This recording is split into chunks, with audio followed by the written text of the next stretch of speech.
Hey guys, welcome back to our YouTube channel. So for today's video, I'm going to teach you how to add link to image in Wix. So first you may want to head over to Wix and of course, make sure that you're logged into your account. Next, we're going to start editing our site just by clicking on edit site. So we're currently here at our editor page and I have already placed a sample image that we're going to use for today's video. So to add a link to this image, simply click on the image. And as you can see, there's this chain-like icon that appears, which is named link. All you have to do is click on this. Now choose what do you want to link this image into.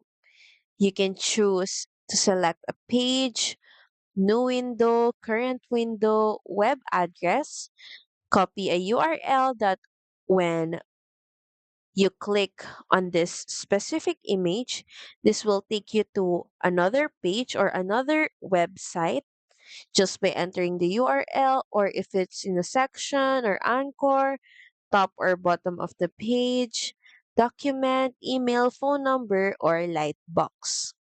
So if you decide to use this on a page, or say for example in a web address, and we're just going to use google.com as a link. Now this will open in a new window once you click on this photo. Then once done, just click on done. Now we're just going to take a preview of our website. So as you can see, the image is now clickable. And when we click on the image, this will take us to google.com. So that's pretty much it. Thank you very much for watching this video. I hope that you find this video helpful. And if you do, please don't forget to like, share, and subscribe to the channel. And I will see you again on the next one. Bye!